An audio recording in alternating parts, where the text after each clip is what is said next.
At Portland State, we want to live our motto, let knowledge serve the city.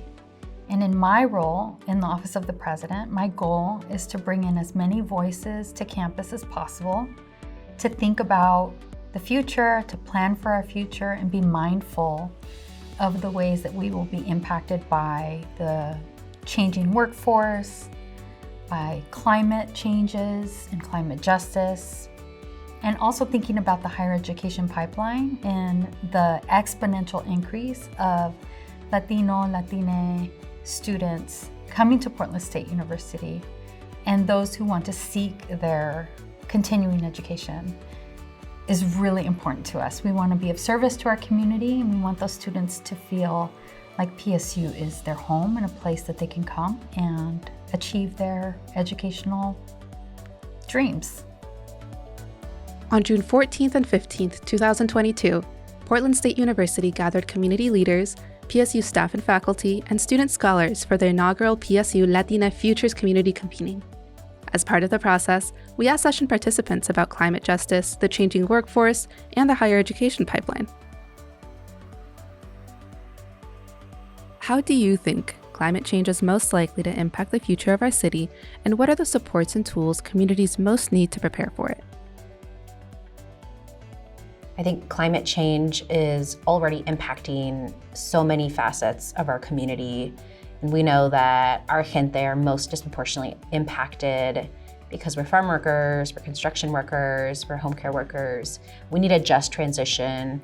We need creativity amongst leaders to make sure that we're safe, that we have resiliency planning, and that ultimately we're meeting our climate and energy goals. I believe that climate change affects those most who are part of a lower socioeconomic income. As a community, we need to ensure that they have the needed aid to make it through the extremities of climate change that we've seen so far and the ones that we will continue to see. I think climate change is going to affect our city in two major ways. One, we're going to be seeing major weather events like the heat dome we saw last year that are going to be impacting people, especially our most vulnerable people, the most. I think we're also going to be seeing a realization that we can't continue to be driving in our cars by ourselves, and we're going to see more need for transit, for fast transit, for people to have walk and biking options. And I think that communities are going to need to have the resources, the investments systemically so that it's convenient for them to switch out of their cars, and that they have the communication, the resources in the languages and the ways that they need to hear information so that they're aware of what they can do to protect themselves and their community. I think as climate change starts to keep evolving, what we're going to see here in the city of Portland is we're going to see communities begin to migrate to areas such as Portland that have accessible resources to live, such as accessible water. We have cooling centers when it gets too hot. And so we're going to see more people coming to the city of Portland. I believe that the resources we need in order to really support our community, not just thinking about Portland, but really elevating the voices of the rural area communities and seeing what we can do to support them, listening to their ways of being, and trying to find ways to help them through climate change. I think that in our community, there are a lot of people that are more prepared for climate change than there are in other communities. I think something about living in the margins, living in maybe homes where we have food insecurity or we are low income, we are more adept and adaptable to climate change. And I believe that our community holds the answer to how our whole state can respond to climate challenges in the future. We are innovative, we are hardworking, we are dedicated to our families and our communities, and I believe that we hold the answer to how we can create a just future around climate for our communities here in Portland and throughout the state and our region. How do we ensure Latina student success, educational attainment, and workforce training that adequately prepares our students for a changing workforce? we need to really understand the barriers that are preventing our students from attaining education, from attaining proper workforce training programs, the value that they bring to one another, and having them understand the pathways that they can pursue and what is really their passion, a traditional education or a high-skilled workforce training program. When we eliminate those barriers and they have the opportunity to be successful, be specific and be courageous of addressing those challenges for our students. I think adequately funding the programs and resources that help Latina students navigate the educational and career system is most beneficial.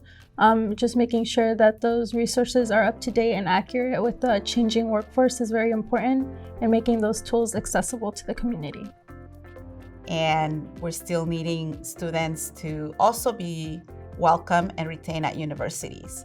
And so making sure that universities like PSU, like U of O and Oregon State University and all the universities, not only in Oregon, but across the state, are welcoming institutions that are inclusive institutions, and that they welcome not only the students, but their families.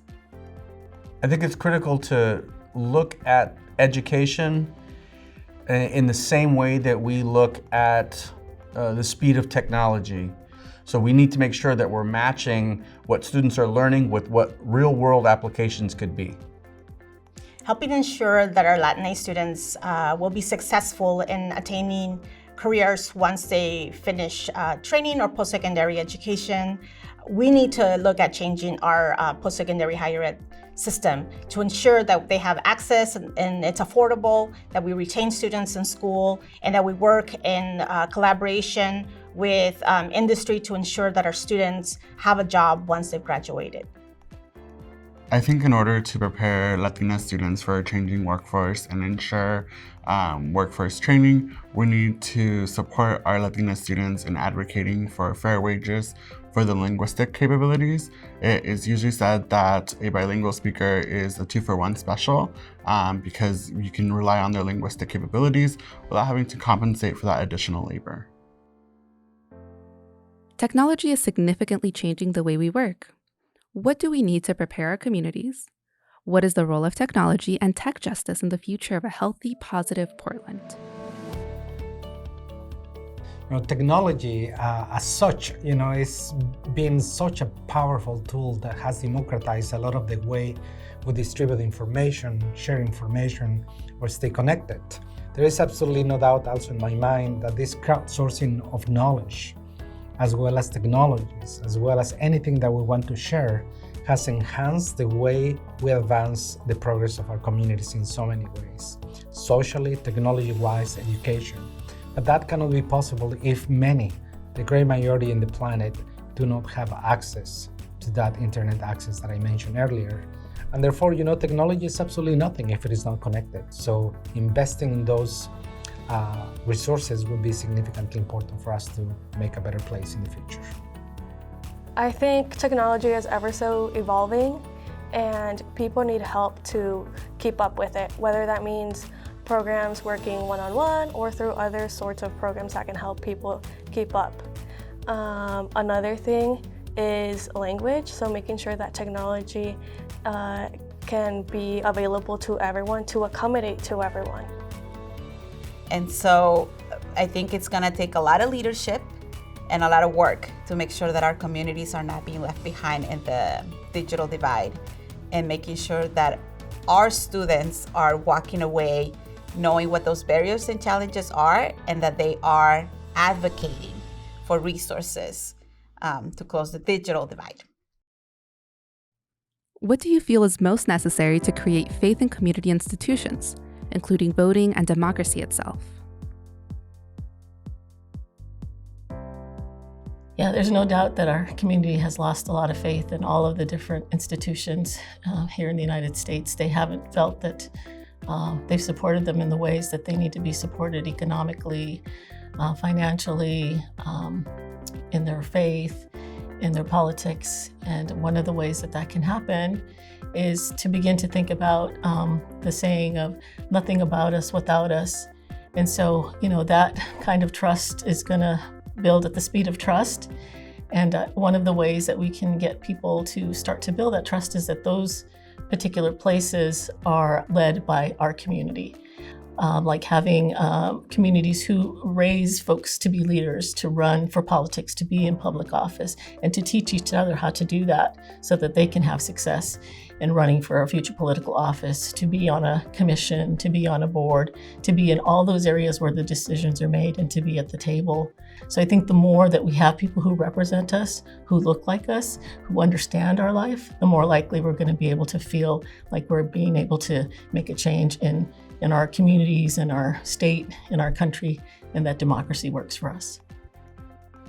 I believe that transparency and accountability are essential for creating faith in community institutions like voting and democracy.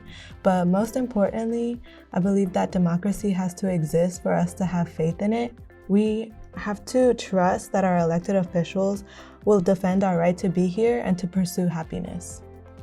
I think it's important for community organizations to be trusted, that they recognize that diversity and that they build those bridges with other people that face similar oppressions to those that Latino people face.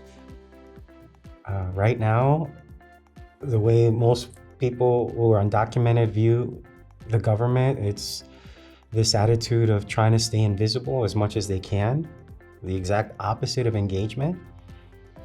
There's not only a fear, but a reality that if you're not documented, you're going to be penalized.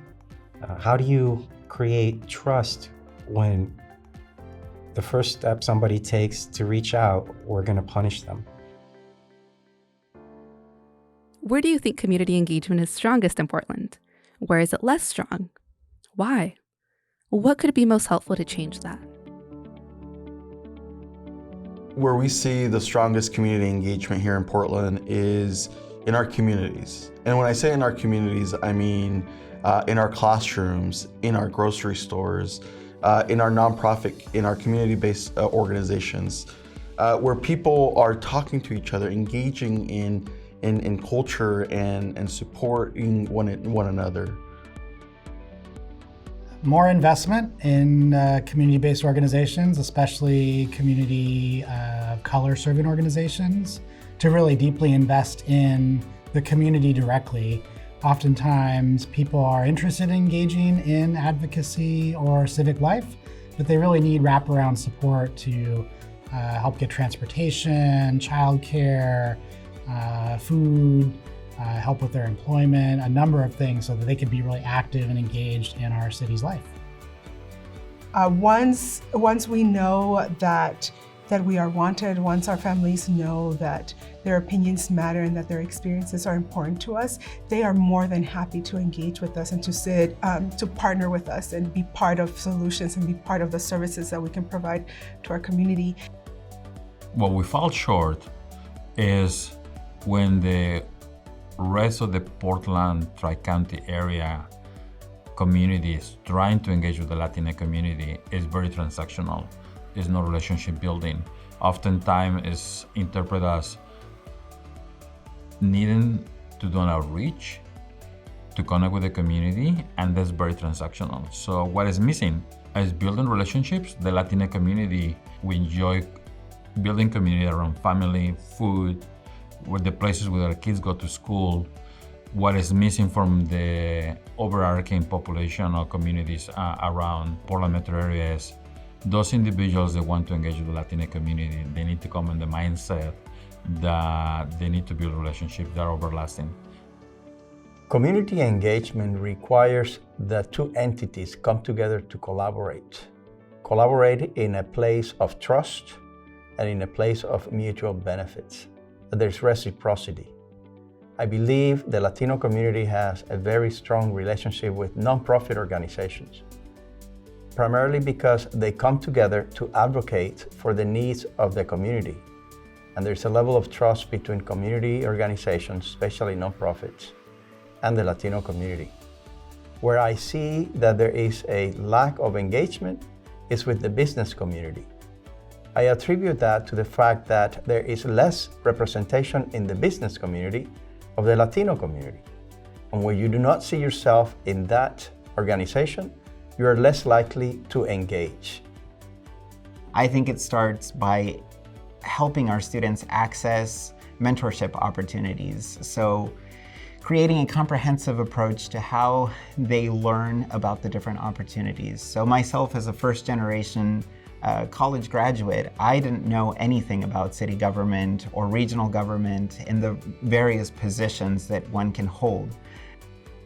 It is a study by Raj Shetty from Stanford that states that you were able to pair students as early as K-12 with mentors that share the same cultural identity, that share the same background, we will be able to quadruple the number of engineers and scientists that we have in the country.